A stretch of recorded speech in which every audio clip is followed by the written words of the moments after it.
ඉස්සර නම් ගුරුවරියක් දැක්කම ළමයින්ට බයක් ඇති වුණා. දැන් ගුරුවරියක් දැක්කම ළමයි බය වෙනවා මේ පහුගිය කාලේ ආපු ප්‍රවෘත්තිත් එක්ක. ඇයි එහෙම වෙලා තියෙන්නේ? ගුරුවරිය තුල තියෙන්න ඕනි ලක්ෂණ අද කාලේ නැහැ. අද කාලේ කොහොමද? අත දැකලා ටීචර්ලා ඉස්කෝලේ ඇවිල්ලා ටික්ටොක් කරනවා. ඉස්කෝලේ ඉඳන් ටික්ටොක් කරන ටීචර්ලා ඉන්නවා. තනි කරම කැලේ ඉඳන් ආපු සත්තු වගේ මස් කෑව වගේ නියපොතු පාට කරලා, තොල් පාට කරලා, මූණ පාට කරලා, කොණ්ඩේ පාට කරලා දැන් ළමෙක් එක දැක්කහම ගෞරවයක් ඇති වෙන්නේ කේස කල්යාණි. දැන් කාලේ කේස කල්යාණි තේරුවා. ඕනිම නම් දිග ඇති කුකුලෙක්ගේ පස්සේ පෙඳේ දරා. ඇයි මේ දිග නැත්තේ ඉස්සර කාන්තාවගේ කොණ්ඩේ වැවිලා දැන් වැවෙන්නේ නැද්ද? නෑ වැවෙනවා. සංසිලික්ෂන් පොත් ගන්නවනේ. දික්කෙන්ඩ කියලා. ඒ වැවෙන්න ගම් හැම තැනකම බියුටි සැලූන් තියෙනවා. ඇඹිලිපිටියේ හොඳම මීඩියා සංග්‍රාමය මීඩියා මහගෙදර යසිත් ජයවීර 2028 දෙවන කණ්ඩායම සඳහා නව පන්ති අරබයි සෑම බදාදාවකම වස්තුරු දෙකට සිපාරා ඇඹිලිපිටිය 2028 A-level බෞද්ධ ශිෂ්ටාචාරය නීති විද්‍යාලය ඇතුළු අනෙකුත් සරසවි සඳහා යොමු කළ දේශක තිලංක ප්‍රේමරත්න සර් නව පන්ති ආරම්භයි. ආසාවෙන් ඉගෙන ගන්න සරසවි සිහිනය ජය ගන්න. ඔබත් අදම එකතු වන්න. අකුරු කරන කලාව නොව හදවතට දනවන සාහිත්‍යමය අත්දැකීම. විශ්වාසනීය ගුරු මඟ පෙන්වීමක ජීවමාන සිංහල පන්තිය උපුල් සුදර්ශන 1 2 4 9 සහ තවත් විශිෂ්ට ප්‍රතිඵල සමගින් 2028 නවපන්ති ආරම්භය මයික්‍රෝ බලංගොඩ සෑම සෙනසුරාදාවකම පෙරවරු 8:12 පබාරා ගොඩක වෙල සෑම ඉරිදාම පෙරවරු 10:30 12:30 පරපුරක නොබිදුණු විශ්වාසය උපුල් සුදර්ශන නමෝ තස්ස භගවතෝ අරහතෝ සම්මා සම්බුද්දස්ස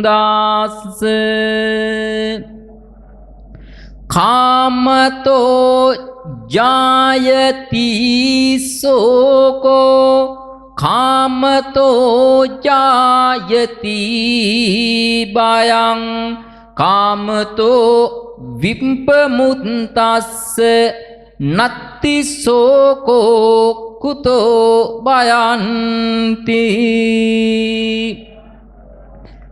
ප්‍රථම කොටම උණගොල්ල රාජමහා විහාරස්ථානයේ ගෞරවනීය කොරළයායගාම ජිනරතන නායක මාහිමිපාණන් වහන්සේගේ දෙපා නැමද නමස්කාර පූර්වක අවසරයි. සද්ධර්ම ශ්‍රාවක කාරුණික ගුණගරුක බෞද්ධ පින්වත්නි, මෙහෙමත් දෙයක් දැනෙනවා මට පින්වතුනේ, අඩුවක් නැතුව හැමදේමත් තියෙනවනේ. ඔරලෝසුවක් නැති අඩුවක් මෙමට දැනේ, වේලාවක් නොදැන එළිවෙයි අද බන අසුනේ. බැතිසිත් උපදවා වේලාව නොවරදවා, කටු හොඳට දුවනා ඔරලෝසුවක් මෙමට ඕනා. නැත්නම් කීය වේද කියලා කවුද දන්නේ? බණ ඉවර වෙනකොට. අද ඒ නිසා නිකවැරටිය රස්නායකපුර ප්‍රදේශයට වැඩම කරපු පළවෙනි අවස්ථාව උදා කරගන්නට යෙදුනේ කවි පද 4 සම්පූර්ණ වෙන්න කලින් ආවා.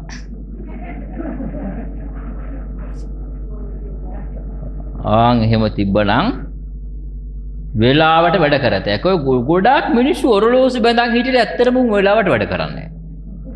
අර කියන්නේ දකින්න මිනිහාතේ බැඳරාවුළු ලෝසු ඇතේ ටයිම් එකට කිසි වැඩක් නැතේ. උන් 7 කියන්නේ 8ට පුතේ 8 කිව්වොත් 9 වෙතේ. කැත පුරුද්ද අත්හරින්නේ නැහැ කියලා. එහෙම කැත පුරුදු අපි ගාව තියෙනවා. අද ධර්මානුශාසනාව සඳහා මම මාතෘකා කරගන්නට යෙදුනේ ප්‍රිය වර්ගයට අයත් අපි ප්‍රිය කරන දේවල් ලැබුණාම ඇති වෙන්නේ දුකක්, නොලැබුණාම ඇති වෙන්නේ දුකක්. ඒ වගේ පසක් කරන්නටයි අද ධර්මානුශාසනාව. බුදුරජාණන් වහන්සේ ජීවමාන වැඩ ඉන්නකොට තව කාරණා දෙකක් මතක් කරන්න. එකක් තමයි අම්මා ඔය අතේ ඉන්න පුංචි පැටවු ඉන්නෝනේ.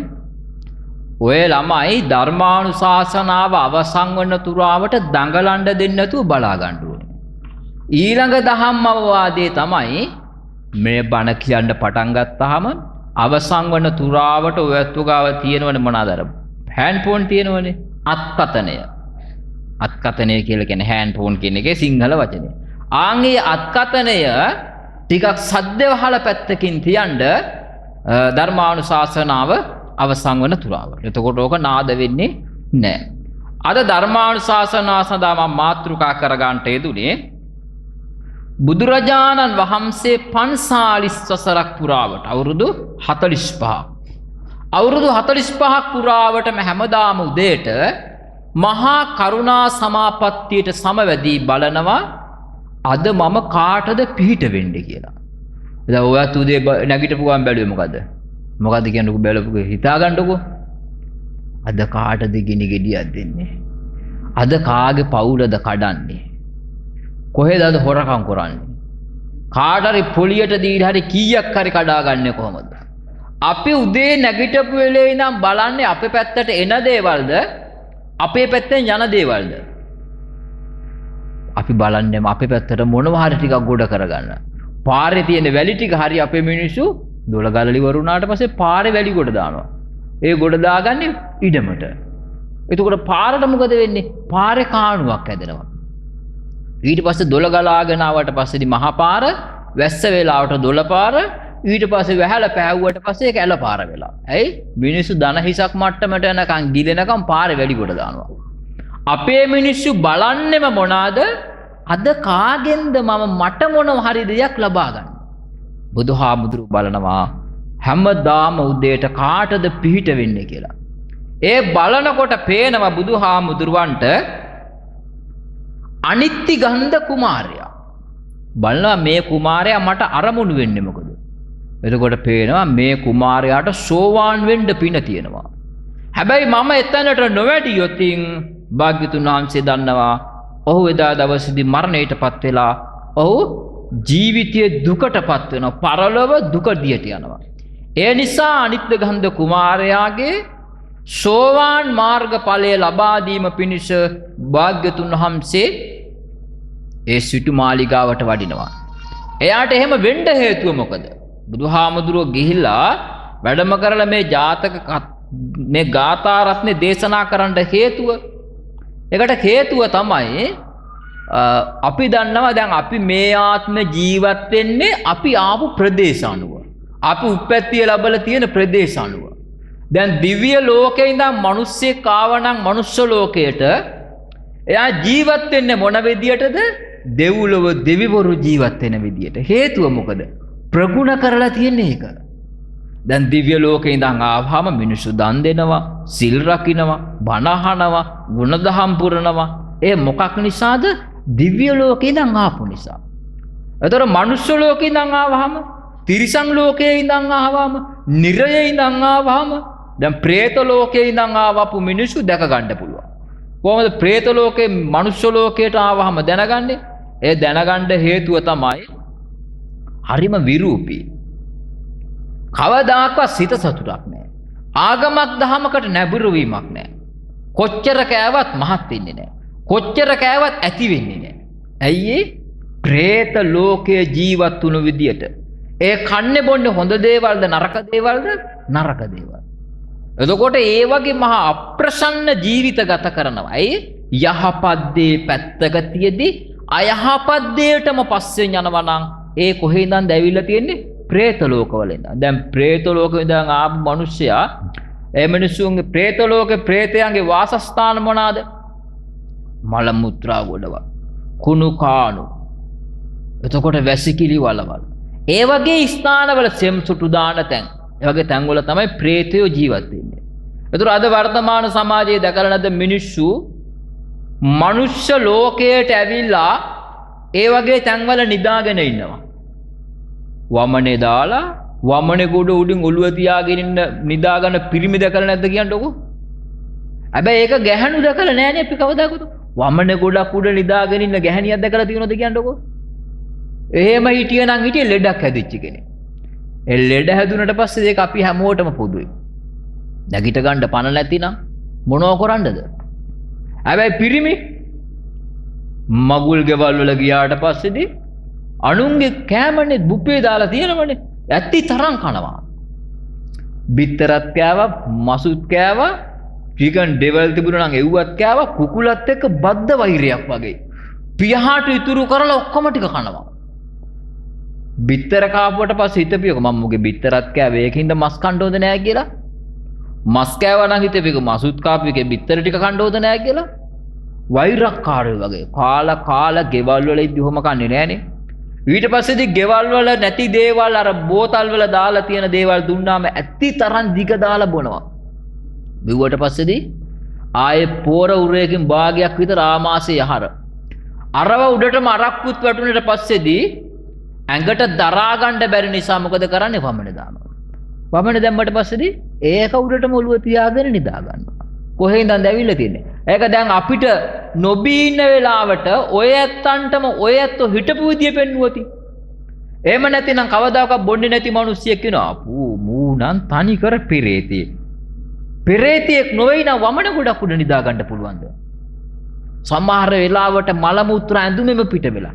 ඒත් ඉන්නවා. ඇයි ආපු තැන අනුව ජීවත් වෙන්නේ. එතකොට මේ කුමාරයා ආවේ කොහේ ඉඳන්ද? බඹලොව ඉඳන්. බඹලොව ඉඳන් ආපු නිසා ඔහු ජීවත් වෙන්නේ කොහොමද? බඹලොව හිටපු විදියටමයි. දැන් අපි අහලා තියෙන බඹලොව රූපී ලෝකවල අරූපී ලෝකවල තියෙනවා. බඹලොව ගැහණු නෑනේ. අහලා තියෙනද බඹලොව උපන්න ගැහණියක්? නෑ, බඹලොව ඉන්නේ පිරිමි විතරයි. අබ්‍රහ්මචාරී ජීවිත ගත කරොතින් විතරමයි බඹලොව යන්න පුළුවන්. ඔය ඇත්ත කොච්චර දන් දුන්නත් මේ පන්සලේ නතර වෙලාම පින්කම් කෙරුවත් 365 දවසම පින්කම් කෙරුවත් නොනවත්වාම සිල් රැක්කත් ඔය කාටවත් බඹලොව උපදින්න බෑ. බඹලොව උපදින්න නම් මොකද්ද කරන්න ඕනේ? බඹලොව උපදින්න නම් සිත දියුණු කරගන්න ඕනේ. සිත දියුණු කරගෙන බ්‍රහ්ම ලෝකයක උප්පත්තිය ලබන්න පුළුවන්. දිව්‍ය ලෝකයේ උප්පත්තිය ලබන්න බල්ලෙකුට බත් කටක් දීලා පුළුවන්. එක හාමුදුරුවෝ කෙනෙකුට එකපාරක් වැඳලා පුළුවන්. එක සිතුවිල්ලක් මරණ වෙලාවේදී යහපත් පැත්තට ආවොතින් ඒක දිව්‍ය ලෝකයක උපදින්න ඒක එක හේතුවක්. මරණ තුරාවටම භාවනා කරුවත් හිතේ සමාධියක් නැතිනම් බඹලොව උපදින්න බෑ. ඔය කවදාකවත් ඔය ස්ත්‍රී ප්‍රක්ෂේම නම් බඹලොව උපදිනවා කියලා හිතන්නවත් එපා. ඒක කවදාකවත් කරන්න පුළුවන් වැඩක් නෙවෙයි. බඹලොව උපදින්න නම් කාමයේ නැත් වෙන්න ඕනේ. කාන්තාවන්ට පුළුවන් ද කාමයෙන් ඈත් වෙලා ඉන්න? කාන්තාවන්ට පුළුවන් ද ද්වේෂයෙන් ඈත් වෙලා ඉන්න? බෑ. ඒ බෑ කියන එක මම ඒක පසුවට විස්තර කරන්න. බඹලොව ඉන්නකොට ඉන්නේ අබ්‍රහ්මචාරීව. අබ්‍රහ්මචාරීව ඉඳලා අවුරුදු කල්ප ගානක් මනුස්ස ලෝකයට ආවා. මනුස්ස ලෝකයේ අම්මා කෙනෙකුගේ බඩේ ඉපදුනහම පුංචිම කාලයේදී විතරක්. ඔය සමහරක් ළමයි ඉන්නේ ඇඳුම් අඳවන්නේ ගැට ගහන වයස තියෙන්නේ. ආන් ඒ කාලයේදී විතරක් අම්මගෙන් කිරි බිව්වා. ඒ කාලේ අම්මට වඩා ගන්න දුන්නා. හැබැයි මෙයා සාමාන්‍ය අම්මා අඳුරන වයස එන්නේ. දැන් ඔය චූටි ළමයි අම්මා අඳුරනවද? අම්මා අඳුරන්නේ නැහනේ. ඔය උනාට කියන්නේ නේද? මිනිස්සු කියන්නේ අනේ පුතේ මං පුංචි අම්මාව නැගිටින්නකෝ කියලා. ඌ දන්නවද අම්මා පුංචි අම්මා? දැන් ඉන්න ලොකු මිනිස්සුවත් දන්නේ නැහනේ. එතකොට එයා පුංචි කාලයේදීම අම්මා අඳුරගත්තා. හැබැයි අම්මා කිරි බිව්වා. අම්මා අඳුරන වයසට එනකොට කිරි බොන එක නතර කරා. අම්මගෙන් කිරි බොන්නේ නැහැ. එතකොට අම්මා වඩා ගන්න හදනකොට අඬනවා. ස්ත්‍රියාවක් ඇඟේ ගෑවුනා නම් අඬනවා. හරියට දලබුව ගෑවුනා වගේ. දැන් ඔයත් දලබුවෙක් ගෑවුනාට පස්සේ මොන වගේ දෙයක් කරයිද? අනේ හරි සනීපයි බූල් ගොඩක් තිබ්බ කියයිද? කොච්චර ලස්සන වුණත් දලබුවා ගෑවුනා මොකද්ද වෙදෙන්නේ? වේදනාවක්. එතකොට පොඩි ළමයි මොකද කරන්නේ? අඬනවා. ඒ වගේ තමයි ස්ත්‍රියාවක් ඇඟේ ගෑවුණත් අඬනවා. ආයෙත් නලවන්න කියලා වෙන කාන්තාවක් වඩාගත්තොත් ඊට වඩා දරුණුවට අඬනවා. මොකද්ද කරන්නේ? එතකොට පිරිමි කෙනෙක් තමයි වඩාගන්නේ. දැන් මේ කුමාරයාව අනිත්‍යගන්ධ කුමාරයා පොඩි කාලේ ඉඳන් බලාගන්නේ කවුද? පිරිමි අය. වඩාගන්නේ පිරිමි අය. එයාව නාවන්නේ, කවන්නේ, පොවන්නේ හැමදේම කරන්නේ පිරිමි අය. පිරිමි අයත් එක්ක එකතු වෙයි. කාන්තාවන්ට එකතු නැහැ. ඒ නිසා මෙයා නිසි වයසට එළඹුණාට පස්සේදී නිසි වයස කියන්නේ කීයද? අවුරුදු 16 පෙන්නට පස්සේදී. දැන් මේ පුංචි පැටවුන්ට ගුණධර්ම කියලා දෙන්න ඕනි වයසේදී කියලා දෙන්න හදන්නේ මොනවාද? ලිංගික අධ්‍යාපනය. මේ ගුණධර්ම කියලා දීලා ඊට පස්සේදී මේ දේවල් දුන්නට කමක් නැහැ. ගුණධර්ම නැති ළමයෙකුට ඒ වගේ දෙයක් දුන්නොත් මොන වගේ දෙයක් වෙයිද? දෙන්නද උදාහරණයක්. හික්මීමක් නැති අකීකරු ළමයෙකුට T56ක් දුන්නොත් මැගසින් එකක් පුරවලා උණ්ඩ 32කුත් එක මොකක් කරයිද? කුරුල්ලන්ටත් වෙඩි තියයි. බල්ලන්ටත් වෙඩි තියයි. ආච්චිටත් වෙඩි තියයි. මොකද ආච්චිට වෙඩි තිබ්බේ ඇදේට ගිය හින්දා තිබ්බ කියයි. නැමිලා ගිය හින්දා තිබ්බ කියයි. ඔයත් හිතන්නකො විනයක් නැති කෙනෙකුට එහෙම දෙයක් දුන්නොත් මොනව කරයිද? මොනව නොකරයිද? ඇයි ඒ විනයක් නැති හින්දා? ඒ වගේ තමයි ගුණධර්ම නැති ළමෙකුට අර නරක දේවල් විතරක් දුන්නොත් ඌ හොඳ දේවල් කරලා ඒක කරයිද? ඒක කරලා වෙලාවක් තිබුණොත් හොඳ දේවල් කරයිද? ඉස්සෙල්ලාම එප්පු වෙන්නේ මොකටද? නරක පැත්තට. ඒ වගේ නිසි වයසේ ලැබුණාට පස්සේ මේ කුමාරයාට දෙමව්පියෝ කිව්වා පුතා දැන් ඔබ කාන්තාවක් තරුණියක් සරණ පාවා ගත යුතු වයසට ඇවිල්ලා තියෙන්නේ. දැන් කසාද බඳින්න ඕනේ. එතකොටම කිව්වා මට එපා. මං කැමති නෑ. දෙවනුව නැවත කිව්වා පුතා එහෙම හරියන්නේ නෑ කසාද බඳින්න ඕනේ. දෙවෙනි පාරත් කිව්වා මට එපා. තුන්වෙනි පාරත් කිව්වා. තුන්වෙනි පාරත් ප්‍රතික්ෂේප කරා. දෙමව්පියෝ කියන එකේ ඉවරයකුත් නෑ. කුමාරයා බෑ කියන එකේ ඉවරයකුත් නෑ. ගබන් අවසානයේටම කිව්වා බේරෙන්නම බැරි තැන සිටු පවුලකින් පැවතෙන නිසා දැසිදස්සෝ ඉන්න ඕනේ. දැසිදස්සෝ කියලා කියන්නේ අතපට පයට මෙහෙකාරයෝ ඉන්නවා. වතුර එකක් ගේන්න ගියාම වතුර ගෙනත් දෙන්න ඕනේ. නාන්න යන්න ලෑස්ති වෙන්න ගියාම ඒ ඔක්කොම සම්පාදනය කරලා දෙන්න පුළුවන් සේවක පිරිසක් ඉන්නවා. ඒ අයට තමයි දැසිදස්සෝ කියලා කියන්නේ. දැසිදස්සන්ට කිව්වා මිල මුදල් දීලා උඹලා හැම කෙනාම මට මේ මුදල් වලට හරියන්න රත්තරන් ගෙනත් දෙන්න කියලා. ඒක මං සල්ලි තියෙන මිනිස්සුනේ. හැම තැනකම ගිහිල්ලා තිබිච්ච රත්තරන් එකතු කරන් ආවා. එකතු කරන් ආවට පස්සේදී ඒ රත්තරන් ටික රන් කරුවෙකුට දීලා රන් මුවා පිළිමයක් නිර්මාණය කළා. රන් මුවා කියලා කියන්නේ අර අඟ තියෙන කැලේ ඉන්න මුවාට නෙවෙයි. රන් මුවා කියලා කියන්නේ රනින් කරන ලද. ඔය සෙල් මුවා කියන්නේ ගලින් කරන ලද. රත්තරන් වලින් කරපු දේවල් වලට තමයි දැන් රන් මුවා ප්‍රතිමාවක් කිව්වොත් එහෙම මුවෙකුගේ ප්‍රතිමාවක් නෙවෙයි. රත්තරන් වලින් කරපු ප්‍රතිමාවක්. රත්තරන් වලින් කරපු ප්‍රතිමාවක් ඇඹෙව්වා ස්ත්‍රී රූපයක්. රන් කරුවෙකුට දීලා කිව්වා මේ රත් සල්ලිත් අරගෙන මේ රත්තරන් ටිකත් අරගෙන මම කියන විදියට ලෝකයේ ලස්සනම ස්ත්‍රී රූපයක් ඔබ අදින්න ඕනේ. මේකෙන් කරන්න ඕනේ. දීපු රත්තරන් වලට හරියන්න මුදල් වලට හරියන රත්තරන් වලින් රූපයක් ඇදුවා. රූපයක් හදලා දීලා අම්මටයි තාත්තටයි කිව්වා අම්මේ මම කසාද බඳින්නම්. අම්මලා කියනවා නම් කසාද බඳින්න කියලා මම බඳින්නම්. හැබැයි මෙන්න මේ වගේ ලස්සන වෙන්න ඕනේ. මේ වගේ ලස්සන කෙනෙක් හම්බ වුණොත් බඳිනවා. දැන් එහෙම කෙනෙක් හොයන්නේ කොහමද? මේ මද ඔය අතන්ට සාමාන්‍ය ෆොටෝ එකක් පෙන්නලා කොහොමද මේ වගේ කෙනෙක් වුණොත් බඳිනවා කියලා. මේ ලංකාවේ හොයන්න නැහැ. හොයාගෙන එයි කොහොම හරි. මූණ හොදපු දවසට ඉවරයි. ඒ ලස්සන ඔක්කොම කොහෙටද වැටුනේ? සිංක් එකට වැටෙනවා. ඒ නිසා රත්තරන් පිළිමේ අරගෙන දෙමව්පියෝ කියනවා බඹුනන්ට දැන් ඉස්සර තරුණයන්ට රජකුමාරිකාවක් සිටු කුමාරිකාවක් හොයන්න උන් යන්නේ නැහැ. ඒ යන්නේ දෙමව්පියෝ බඹුනෝ යන්නේ. පංච කල්යාණියම බලනවා. දැන් අවුරුදු 14යි. කෙල්ලෙක් ඉන්නවා. 14ට ඉන්නවා. 16 වෙනකොට අම්මා තාත්තට කියලා අඬලා කොහොම හරි බයික් එකක් ගන්නවා. අරගෙන උගේ හැඩේට මී හරකෙක්ගේ අන් දෙක වගේ වෙන්න හැන්ඩල් එක හදා ගන්නවා. ඒ සයිලාන්සරේ අර දුම්බටේ කපනවා. කපලයකට බැරල් එකක් වගේ කෑල්ලක් ගහ ගන්නවා. චූටි කණ්ණාඩි දෙකක් දා ගන්නවා. ලොකු හෙල්මට් එකක් දා ගන්නවා. ඔළුව හොල්ලනවා. හෙල්මට් එක හෙල්ලෙන්නේ නැහැ. ඇයි ඒ ඔළුව එච්චරකට පුංචි. ඒකෙන් තමයි යන්නේ. ඒ දැන් කාලේ කොල්ලන්ට මොකද්ද කියන්නේ කෙල්ලෝ? අයියේ කියලා නෑ. මොකද සුදාත්තියා නේද? අන්න ඔන්න මොකාද එක ඇති කරන සතෙක් වගේ. ඔය සුදාත්තියාත් බයික් වලින් නැගලා ඉස්කෝලවල් ගාව, ගාමන් ගාව, පන්ති ඇරෙන වෙලාවල් වලට සුදාත්තියා එහෙට මෙහෙට යනවා. අනේ කරාම්බු දාලා, කන විදලා ඊට පස්සේදී ඉරිච්චි දෙනින් ඇඳලා, ඇඟ පුරාම පච්ච ගහලා, ඇටමාල දාලා ඌ නිකන් තනි කර හදන සතෙක් වගේ. අන්න සුදාත්තියා දෙපාරයි යන්න ඕනේ. ඊළඟ දවසේ සුදාත්තියා තනියෙන් යන්නේ නැහැ. අර උගේ කර උඩ යන්න එකියක් හොයා ගන්නවා. ඒ කවුරු වගේ කෙනෙක්ද? ඒ જાතියෙම එකෙක්.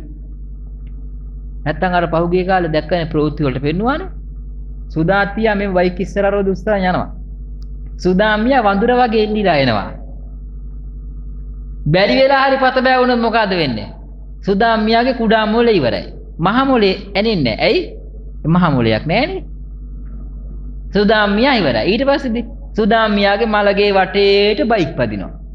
ඊට පස්සේ රැප් කියනවා. කන පැලෙන්න ගහන්න ඕනේ. මලගේ වල රැප් කියන්න. ඇයි දැක්කේ නැද? වලගා වාඩි වෙලා ඌ රැප් එකක් කියනවා.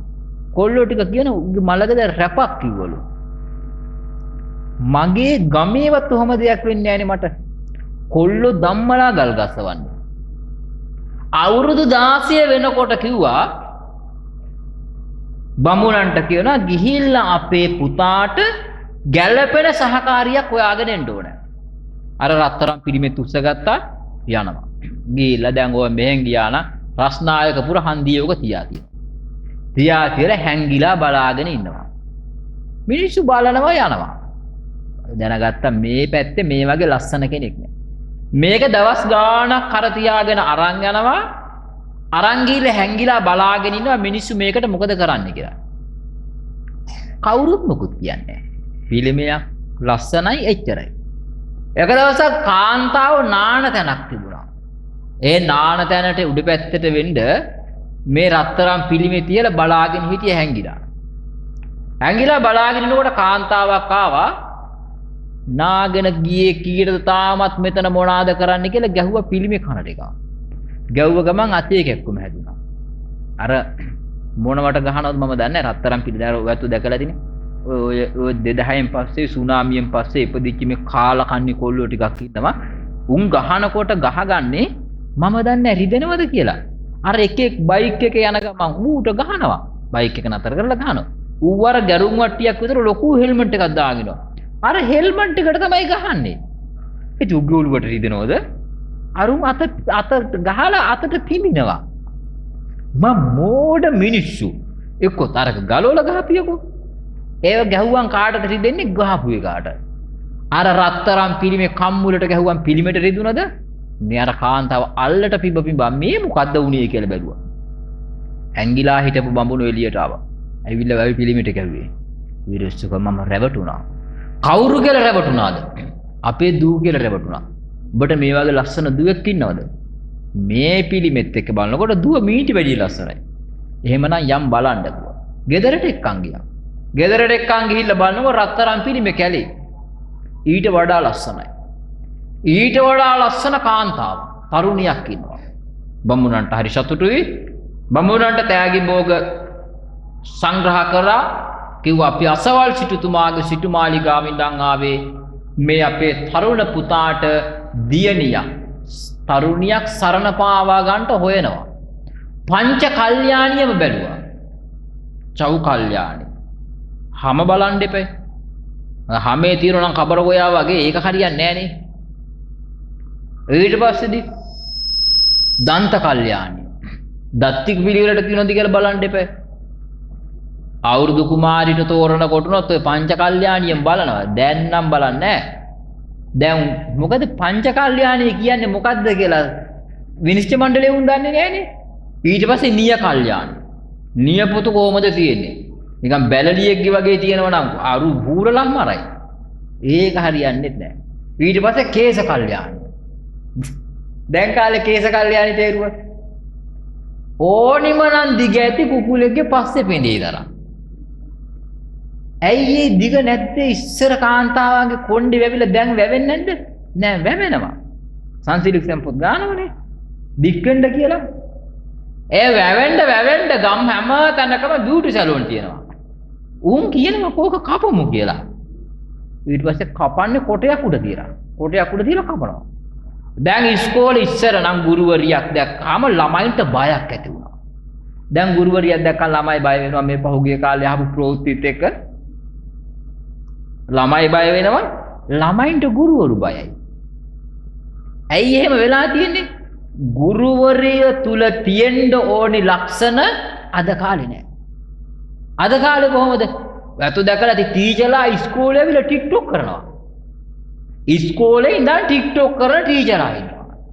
තනි කරම කැලේ ඉඳන් ආපු සත්තු වගේ මස් කෑව වගේ නියපොතු පාට කරලා, තොල් පාට කරලා, මූණ පාට කරලා, කොණ්ඩේ පාට කරලා දැන් ළමෙක් එක දැක්කහම ගෞරවයක් ඇති වෙයිද?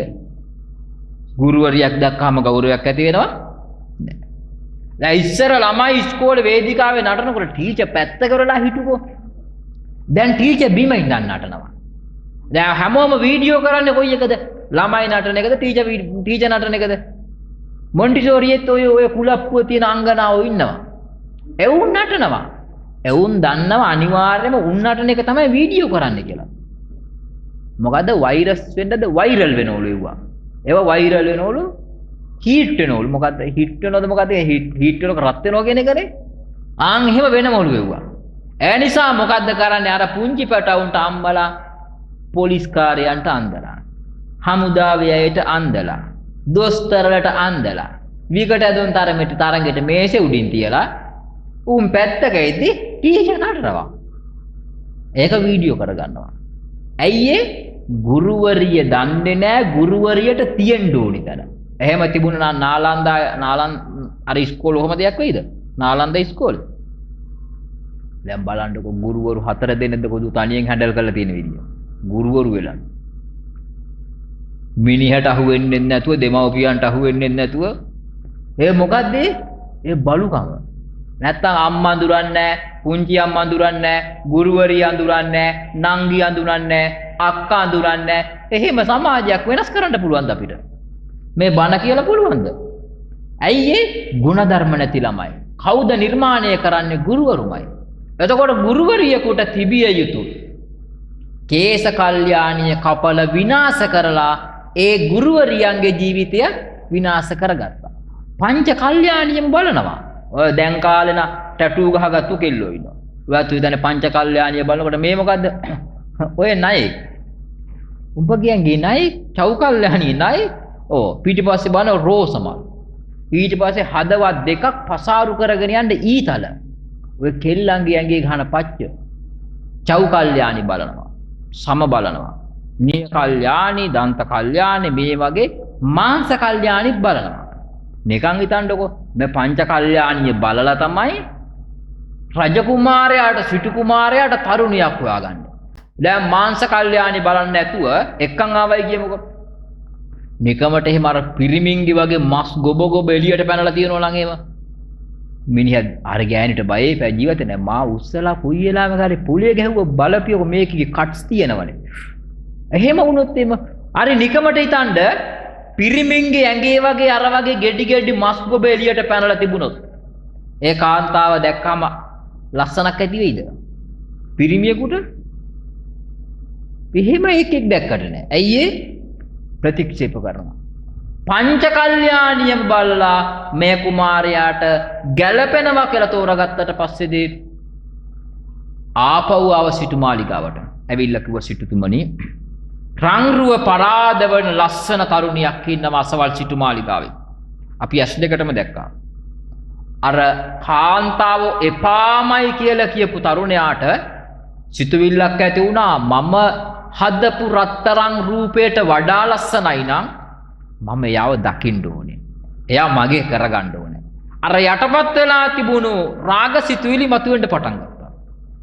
මතුවෙන්න පටන් ගත්තාම දැන් කුමාරයාට අර තරුණිය ඕනෑ කියලා කිව්වා.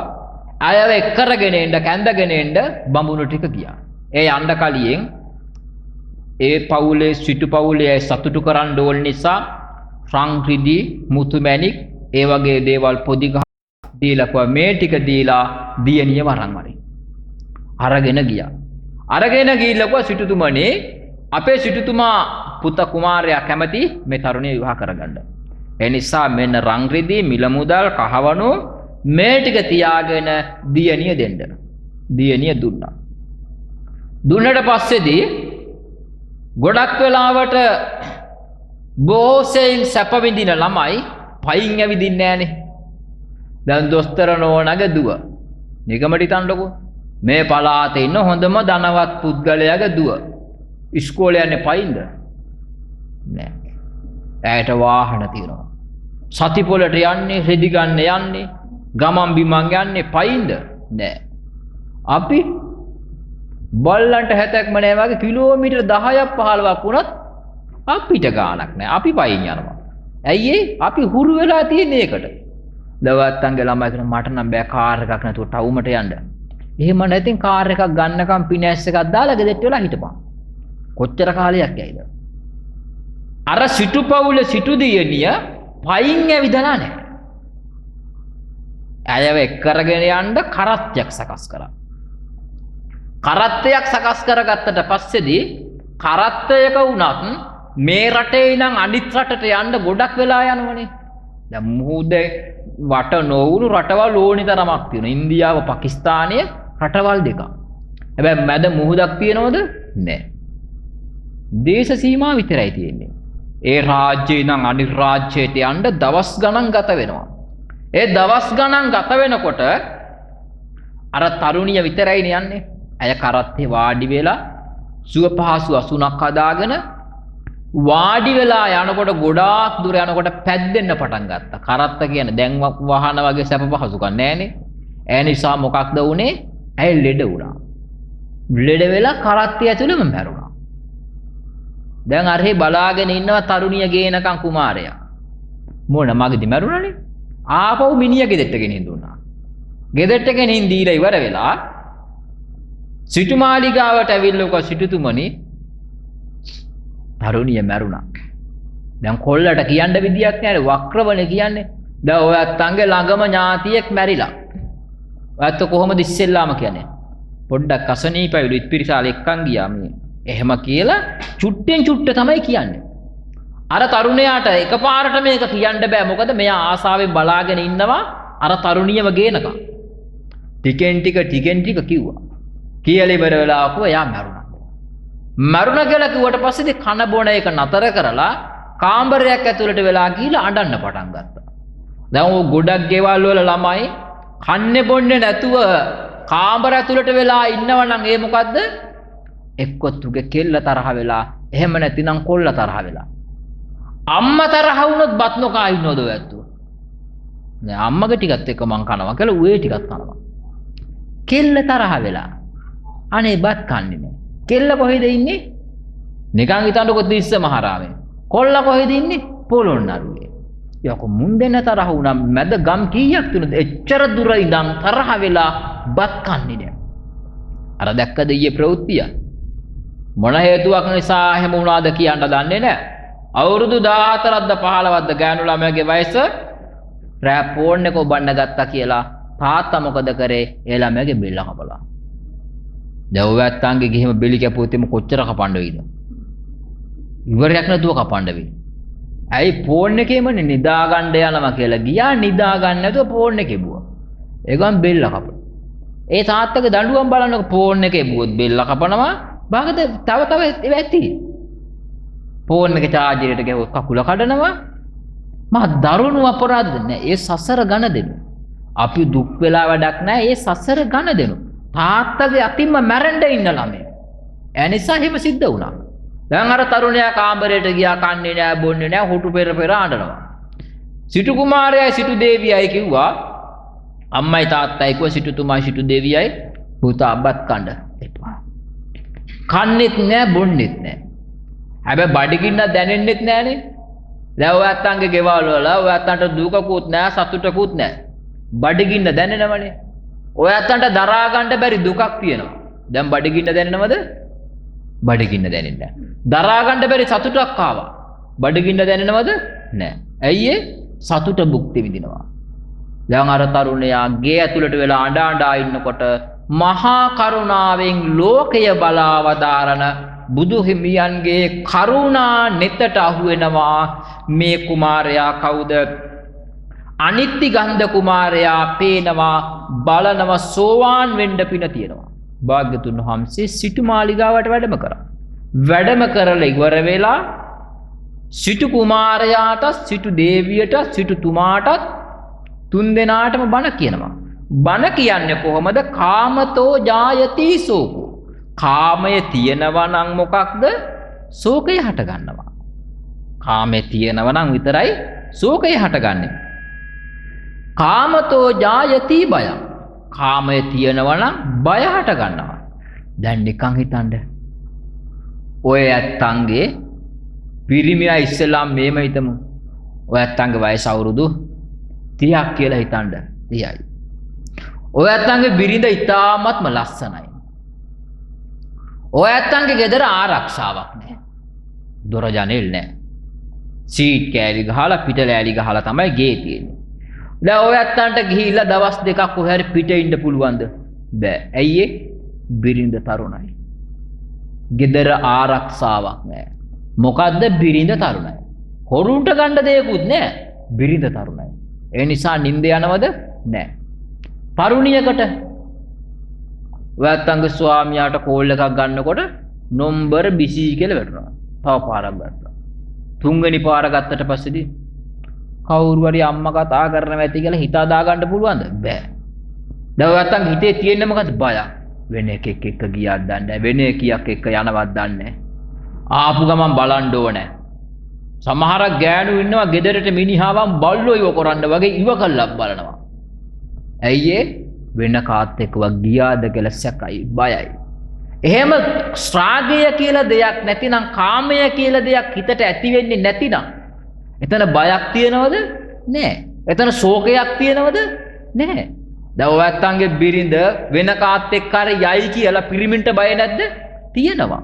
ඔය ඇත්තන්ගේ පිරිමිය ස්වාමි පුරුෂයා වෙන කාන්තාවක් සරණ පාවා ගනී කියලා ඔය ඇත්තන්ට බය නැද්ද? තියෙනවා. එතකොට එතන බයක් තියෙන්නේ මොකක් නිසාද? කාමය තියෙන හින්දා.